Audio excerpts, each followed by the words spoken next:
बिस्मिल्लाहिर्रहमानिर्रहीम अल्हम्दुलिल्लाहि रब्बिल आलमीन वस्सलातु वस्सलामु अला सय्यिदिल अंबिया वल मुरसलीन। सवाल ये पूछा गया है कि बाज़ जगह पर लोग मुर्दों को अमानतन दफन कर देते हैं। कहते हैं हम अमानतन ये कब्र के हवाले कर रहे हैं, बाद में हम निकालेंगे और जनाज़ा पढ़ेंगे या इसको हम फलां जगह पर मुंतकिल कर देंगे। तो ये ऐसा करना कैसा है, यानी अमानतन दफन करना ये कैसा है? देखिए, अमानतन दफन करना ये शरई एतबार से, शरई नुक्ता नज़र से ये जायज़ नहीं है और गलत है। जब आप मैयत को दफन कर देते हैं, मैयत दफन हो जाती है, तो अब उसको निकालना ये जायज़ नहीं होता। अब इसकी इजाज़त नहीं है निकालने की। जब एक दफ़ा उसको दफन कर दिया है, उसके ऊपर मट्टी भी डाल दी है, मट्टी डालने से पहले दफन किया है, मट्टी अभी नहीं डाल दी तो बिल इत्तेफाक निकाल सकते हैं। लेकिन अगर मट्टी डाल के बराबर कर दिया है तो अब इसको निकालना ये नाजायज और हराम है, नहीं निकालना चाहिए।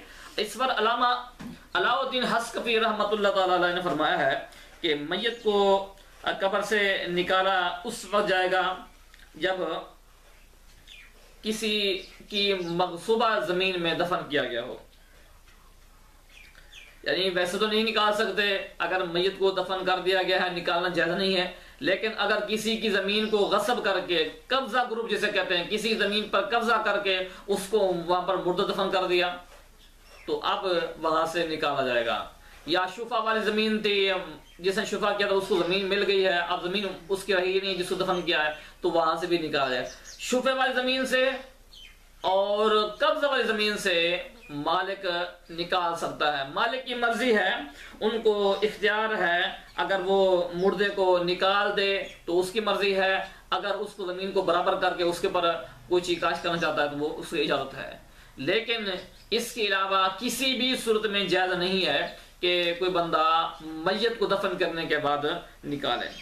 इस पर इमाम अहमद रजा खान फाजिल बरेलवी रहमतुल्लाह तआला अलैह ने फरमाया है कि मुसलमान की कब्र को खोदना तो निहायत ये सख्त शदीद जुर्म है। इस्लामी सल्तनत हो तो ऐसा शख्स सख्त ताज़ीर का मुस्तहक है। जहाँ तक सुल्तान इस्लाम की जो हो, यहाँ तक सुल्तान इस्लाम की अगर राय हो तो ऐसी हरकत का मुर्तकिब जिसने ऐसा किया है, कब्र को खोदा है, तो उसे ताज़ीरन कत्ल भी कर सकता है। और जो शख्स नाहक उसकी तायीद करता है, सब उसकी इनके उसी तरह मुर्तकिब जुर्म है और सजा के मुस्तहक हैं। तो ये देखिए, ये फतवा कि कब्र को कब्र में दफन करने के बाद अब उसको निकालना ये इतना ताज़ीर है कि अगर हाकिम वक्त चाहे तो उसको कत्ल भी करा सकता है जिसने उसको खोदा है। इसी तरह मराकिल फला के अंदर फरमाया गया है कि मैयत को मुंतकिल करना दफन करने के बाद ये जायज नहीं है और इस पर मट्टी डालने से पहले अगर निकालना चाहें तो मुंतकिल करना चाहें तो कर सकते हैं। नहीं, अगर मट्टी नहीं डाली उससे पहले पहले आप मुंतकिल कर सकते। जब मट्टी डाल दी है तो अब इसको मुंतकिल करना यह जायज़ नहीं है। हमारा अइम्मा कराम दफन को तवील अरसा गुजरा हो या थोड़ा अरसा, यानी कि ज्यादा लंबा अरसा गुजरा हो दफन को या थोड़ा अरसा गुजरा हो, बाहर से तो इससे मना करते हैं, इसलिए कि ये नबशा है और हक ताला अल्लाह ताला के, क्योंकि ये अल्लाह ताला के राजों में से एक राज है और ये जायज़ नहीं है। और देखें, जब मुर्दे को दफन कर देते हैं तो अब उसके अंदर की क्या कैफियत है और किस हालत में है मुर्दा, तो ये एक अल्लाह ताला ने पर्दे रख दिए हैं, राज है। अब इन राजों को खोलना किसी के लिए जायज़ नहीं है। और एक और मकाम पर आला हज़रत फरमाते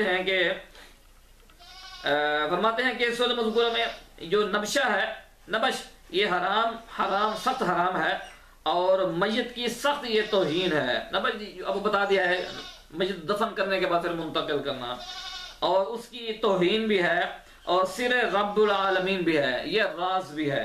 और एक और मकाम पर फरमाते हैं कि ये हराम है, दफन करने के बाद खोलना ये जायज़ नहीं है और दूर मुसाफत तक ले जाना भी ये जायज़ नहीं है और बाकी अल्लाह ताला बेहतर जानता है।